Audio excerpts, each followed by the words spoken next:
Yo mga kaibon, maraming salamat po. Welcome back sa YouTube channel natin mga kaibon. Kumusta po kayong lahat?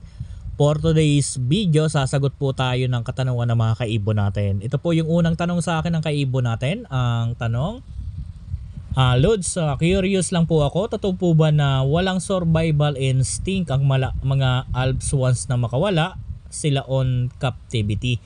Mga kaibon, disclaimer lang po. Ang isi-share ko dito ay base lamang ito sa kaalaman ko at karanasan ko po sa pag-aalaga po ng mga ibon. Sa tanong sa atin ng kaibon natin, kung wala bang survival instinct itong mga alaga natin once na makawala on captivity? Siguro mga kaibon, meron namang nakakasurvive at meron namang hindi. Sa mga nakakasurvive siguro mga kaibon, siguro ko po yung mga nakakawala na matured na. Sa mga hindi naman nakakasurvive, siguro ko po yung mga nakakawala na medyo bata pa.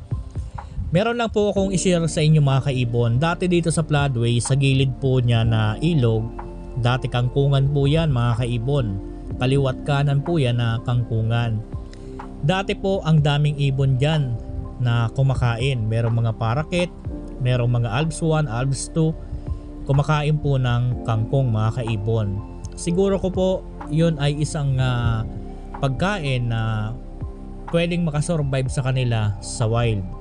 Lalo na po, siyempre yung kangkungan, merong tubig, makakainom sila, makakakain sila ng kangkong, pwede po silang mabuhay kahit ganyan lang po ang pagkain nila sa wild. Meron din tayo ng mga nakita na kumakain ng malunggay.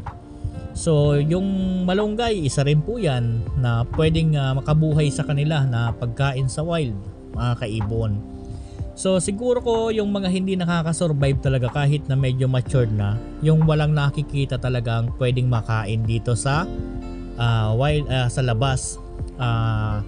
Wala siguro silang makitang pwedeng makain nila at wala ding makita na pwedeng mainuman. So siguro ko po yan yung mga hindi nakakasurvive. Pag sinabi natin talagang kagaya ng wild, halimbawa nandyan sa gubat, siguro ko kapag nasa gubat naman yan sila, pwede po silang mabuhay. Dahil alam naman natin kapag nasa gubat, once na merong maingay na mga ibon, kadalasan meron yan dinadapuan na pwede nilang makain.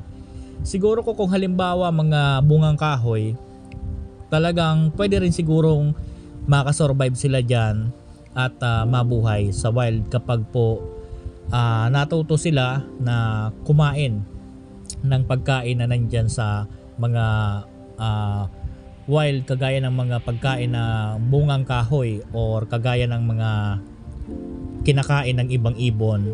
So siguro meron din po silang pagkakataon na mabuhay. So yan po, baka po para sa akin merong nabubuhay at merong talagang minamalas. Lalo na po kung yung ibon natapat sa isang lugar na wala naman mapagkukunan siya ng pagkain, walang malunggay, wala naman kangkong. So hindi natin alam na kung paano siya makasurvive dyan. So mga kaibon, alam nyo ba na parang sa akin dati, bala ko sanang gawin din ang experiment ng ganyan. Maghahandpid sana ako ng ibon tapos i-introduce ko sa kanya yung mga pagkain na pwede niyang makuha sa wild, kagaya ng mga saging, yung mga bunga ng kahoy na pwedeng kainin nila, kagaya ng kinakain ng mga ibon sa wild. So hindi lang tayo nabigyan ng pagkakataon kasi hindi man tayo nakakauwi pa ng uli ng probinsya na makapagdala tayo ng ibon. Siguro ko sa mga susunod magagawa natin yan. So yan po yung unang tanong sa atin. Pangalawang katanungan, paano po magpurga? Sir, may pinapares kasi ako. Ito, marami nagtanong dito kung ano daw ang ginagamit natin na pamurga. So ang ginagamit po nating pampurga, hammer po ng sagupaan, liquid. So yan po ang ginagamit natin. Sa pagpurga po, ang procedure po dyan ganito. Halimbawa bukas mo pupurgahin yung ibon, dapat kanina mga alas 5 or alas 4, alas 3 mas maganda mga alas 3, tanggalin mo na po yung painuman at pakainan.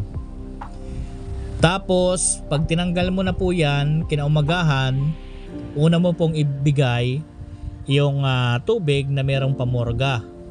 Yan po ang una mong ibigay. Kapag nakita mong nakainom na yung alaga mo, pwede mo nang isunod yung patuka na ibigay sa kanya.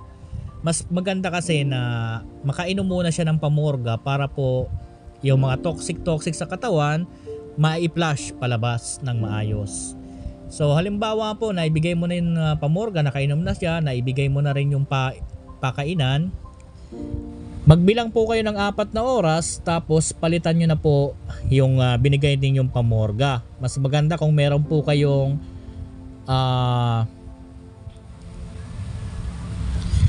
probiotics mga kaibon. Kung meron kayong probiotics, yun po ang ipalit po ninyo doon sa tubig na meron pamorga na ibinigay po ninyo. Pero kung wala, kahit po dextrose powder, okay na po yan. Basta mahimasmasan lang din siya sa ininom niyang gamot para mawala yung stress kahit papano. So ganyan lang po ang step na ginagawa natin kapag magpoporga tayo ng alaga natin. So yan po. Pangatlo, sir, meron akong parisan green opa ino hen. Pinares ko sa Lutino. Meron silang anak na 2 red eye. Siya, ano magiging ID nila? Thanks.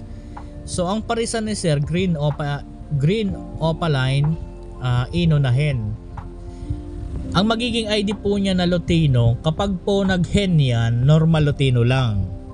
Kapag nag-cock naman po yan, Lutino split opa.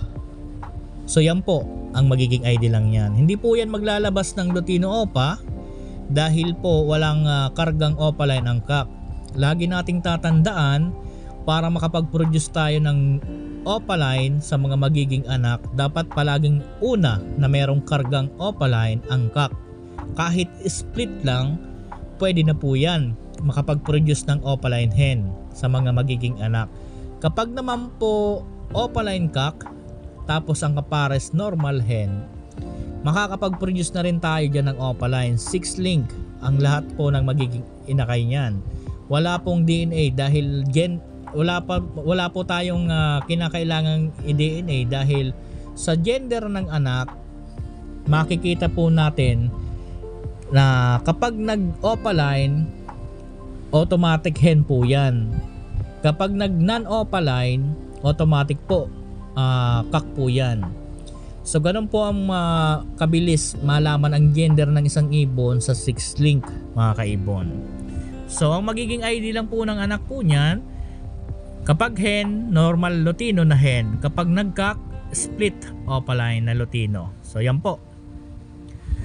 Panghuling katanungan sa atin mga kaibon. Sir, good morning po. May pinagparis po ako ngayon na opa green Ewing hen. Ang kapares opa par blue split ino na cock. Ano po ang ilalabas na inakay nila? Sana matugunan nyo po ang aking katanungan. Newbie lang po, salamat and God bless po. So meron daw si Sir green Ewing, green Ewing na hen. Ang kapares opa par blue split ino. So lahat ng magiging anak po nito ay green sa non-visual mga kaibon. Lahat po ng magiging anak po nito ay green. Ang magiging ID po ng anak po nito, green opaline, possible split ino, split par blue. So yan po ang magiging ID ng lahat ng magiging anak po nito. Pwede rin po yan maglabas ng Ewing sa mga magiging anak. So yan lang po ang magiging ID ng anak niyan. Opaline, split par blue, possible split ino. So yan po. Sa mga kaibon natin na nagtanong, sana po nasagot ko ng maayos. Hanggang dito muna tayo. Maraming salamat po. Happy birding po sa ating lahat. God bless po sa ating lahat mga kaibon. Thank you po.